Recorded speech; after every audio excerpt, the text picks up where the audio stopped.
Morning बच्चों। बच्चों, आज हम इस वीडियो में आपको पढ़ाएंगे पर्यावरण शिक्षा। पर्यावरण शिक्षा में हम पढ़ने वाले हैं पाठ 5 और पाठ 5 है बीज बीज बीज। जैसा कि नाम से ही पता है बीज। आज हम इस पाठ में बीज के बारे में पढ़ने वाले हैं। बीज आपने देखा होगा। बीज, आप ग्रामीण क्षेत्रों में रहते हैं, आप खेतों में काम करते हैं, आप अपने माता पिता पड़ोसियों को खेतों में बीज बीजते देखे होंगे। आपने बहुत सारे बीज देखे होंगे। बीज के बाद फसल आती है, फसल काटते हैं, फिर नेक्स्ट टाइम हम क्या करते हैं, फिर से बीज को बीजते हैं और फिर से फसल लेते हैं। इस प्रोसेस को कौन आगे बढ़ाता है? हमारा बीज। तो बीज को उगने के लिए क्या परिस्थितियाँ चाहिए, बीज का क्या महत्व है, बीज होता क्या है और बीज कहाँ से निकलता है, कैसे हम तैयार कर सकते हैं बीज को, ये सारा आज हम पढ़ेंगे इस वीडियो में। तो शुरू करते हैं आपके पाठ 5 को। और बीज बीज बीज। गोपाल की मौसी का परिवार छुट्टियां बिताने अगले दिन घर आने वाला था। तरह तरह का खाना बनेगा और खूब सब बच्चे खूब खेलेंगे, यह सोचकर गोपाल बहुत खुश था। इतने में माँ ने आवाज लगाई, गोपाल, रात में 2 कटोरी चने याद से भिगो देना। माँ को बुआ के घर जाना था, फिर सुबह लौटने वाली थी। ठीक है, माँ घर पे नहीं थी और माँ ने गोपाल को क्या सलाह दी कि आप 2 कटोरी में चने डालें भिगोने को। आप बता सकते हैं कि क्यों भिगोते हैं चने? ये हम इस पाठ में आगे आगे आपको बताएंगे। आप घर में भी, आपके पेरेंट्स भी आपको देते होंगे चने भिगो करके। मतलब हम अंकुरित चीजों को क्यों खाते हैं वो हम इस पाठ में पढ़ेंगे। गोपाल ने रात में चने भिगोते हुए सोचा, माँ ने बस 2 कटोरी चने कहा, वह भी 8 लोगों के लिए। ये तो बहुत कम पड़ जाएंगे, इसलिए उसने 4 कटोरी चने भिगो दिए। सुबह माँ वापस आई तो गोपाल को बुलाया, कहा, इतने सारे चने क्यों भिगो दिए? गोपाल को लगा कि 2 कटोरी कम है, इसलिए उसने 4 कटोरी डाल दी। देखो, ये तो बर्तन से बाहर आ गए। गोपाल सोच में पड़ गया, यह कैसे हुआ? माँ ने कहा, गोपाल, चलो अच्छा ही हुआ तुमने इतने चने भिगो दिए। अब मैं आधे चने अंकुरित करके बुआ के लिए भिजवा दूंगी। डॉक्टर ने बुआ को अंकुरित चने खाने की सलाह दी है। माँ ने अंकुरित करने के लिए भीगे हुए चने एक गीले कपड़े में लपेट कर टांग दिए। किसके लिए टांगे? वो किसको देने थे? बुआ को देने थे। क्यों? क्योंकि डॉक्टर ने बुआ को क्या सलाह दी थी कि आपको अंकुरित चीजें, अंकुरित चने, अंकुरित दालें खानी है। अब आपको यहाँ चित्र में अंकुरित किए हुए चने भी नजर आएंगे आप जब अपनी बुक खोलोगे। लेकिन इसमें चर्चा के लिए नीचे दिया है, तुम्हारे घर में कौन कौन सी चीजें खाना खाने से पहले भिगोई जाती है और क्यों? करते हैं आपके घर में भी ऐसे बच्चों? भिगोते होंगे आपके पेरेंट्स। मुझे लग रहा है शायद सबसे ज़्यादा तो चने भिगोए जाते होंगे। क्यों भिगोए जाते होंगे? क्योंकि जो अंकुरित दालें हैं हमारे लिए वो सबसे पौष्टिक होती है, हमारे शरीर को ताकत देती है, हमारे शरीर के लिए ऊर्जा देती है। कौन सी दालें?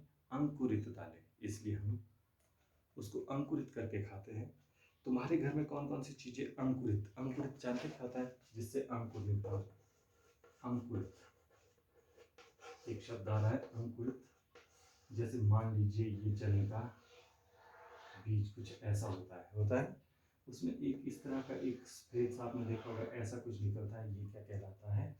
अंकुर, अंकुरित बीज। आपने कभी जब इस चैप्टर को पढ़ेंगे, अपने घर में डालने एक कौली में चने लेकर के, पानी लेकर के, फिर देखना उसमें 3-4 दिन के बाद या 2 दिन बाद कैसे अंकुर निकलते हैं। आप उनको खा भी सकते हैं।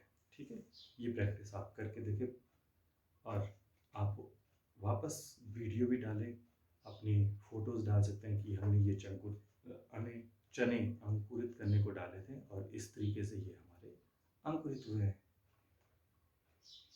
नेक्स्ट है, क्या तुम्हारे आसपास किसी को डॉक्टर ने अंकुरित खाना खाने की सलाह दी है? ये भी आप पता कर सकते हो सकता है आपके पेरेंट्स, बुजुर्ग या किसी को भी, बच्चों को भी दे सकते हैं। करके देखो।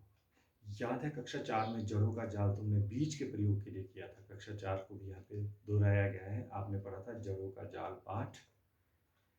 आओ एक प्रयोग करके देखते हैं। चने के कुछ दाने और 3 कटोरियां लो। पहली कटोरी में चने के 4-5 दाने लो और कटोरी को पानी से पूरा भर दो। दूसरी कटोरी में भी उतने ही चने भीगी हुई रुई या कपड़े में लपेट कर रखे। ध्यान रहे कपड़ा या रुई सूखने ना पाए, मतलब गीला हो लेकिन रखना कपड़े या रुई में है। तीसरी कटोरी में केवल चने ही रखें। तीनों कटोरियों को ढक दें। 2 दिन बाद आप देखो तीनों कटोरियों के चने में क्या क्या बदलाव दिखा। क्या बीजों को हवा मिल रही है, क्या बीजों को पानी मिल रहा है, बीजों में क्या बदलाव आया, क्या बीजों में अंकुरण हुआ। ये प्रैक्टिस आपने करनी है और आपको तीनों कटोरियों के जो भी आपके एक्सपेरिमेंट, जो भी आपका प्रयोग का आंसर होगा वो आपको यहाँ पे लिखना है, करके देखना है आपको। ये मैं आपको नहीं बताऊंगा कि इसमें कौन सा बीज अंकुरित होगा, कौन सा नहीं होगा। ठीक है बच्चों, अभी हम इसको 2 पार्ट में पढ़ेंगे वीडियो को।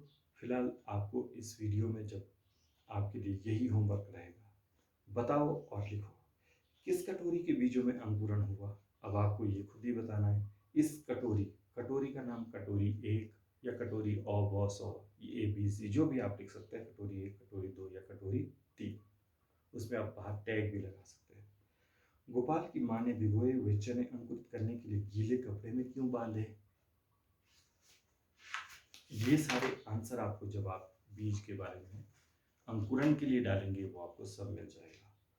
अब साबुत मसूर की को दलने से मैं दाल बनी हूँ, लेकिन मुझे तुम अंकुरित नहीं कर सकते, सोचो क्यों।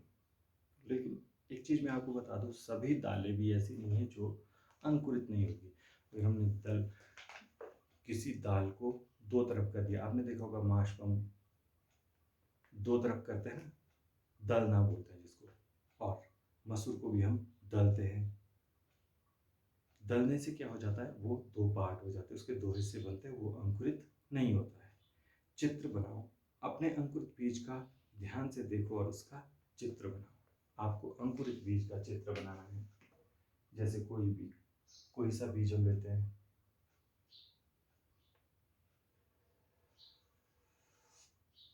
अंकुरित बीज का चित्र कुछ ऐसे बनता है।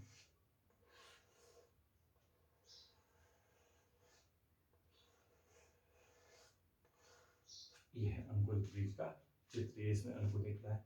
जो इसका ऊपर का भाग होगा इसको क्या बोलते हैं, प्राणकुश।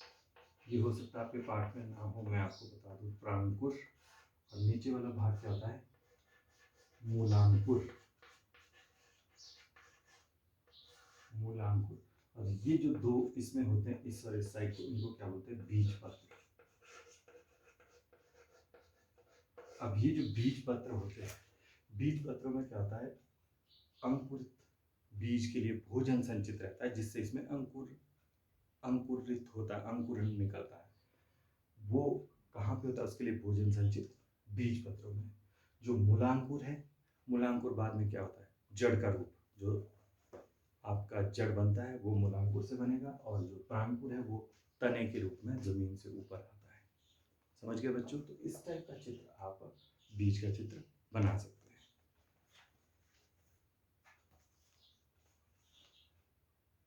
कितना पौधा कितना बड़ा, अभी हम इस पार्ट को फिलहाल यहीं तक पढ़ेंगे। अंकुरित बीज के बारे में, इसका चित्र, ये सब हम कर चुके हैं। जो नेक्स्ट होगा वो हम नेक्स्ट वीडियो में करेंगे। आपको क्या प्रैक्टिस करनी है, जो कटोरी लेनी है, चनों को भिगोना है, उसका एक्सपेरिमेंट करना है, उसका प्रयोग देखना है और वो यहाँ पे आंसर लिखना है कि कौन से चने भिगो करके अंकुरित हुए, कौन से चने ऐसे हैं जो भिगो करने के बाद भी अंकुरित नहीं हुए, या उनको किन परिस्थितियों की कमी रही। बीजों के अंकुरण के लिए 3 परिस्थितियां मैं आपको बताना चाहूँगा। सबसे ज़रूरी क्या है, पानी, हवा और ऊष्मा या प्रकाश। ये तीनों चीज़ें होनी चाहिए, तभी बीज अंकुरित होता है। अदरवाइज 3 में से एक की कमी भी है, मान लो अगर पानी भी है और हवा उसमें नहीं जा रही है, धूप भी लगी है, तो भी बीज आपका अंकुरित नहीं होगा। तीनों में से किसी भी एक की कमी हो तो आपका बीज अंकुरित नहीं होगा। ठीक है बच्चों, बाकी का पार्ट अगले वीडियो में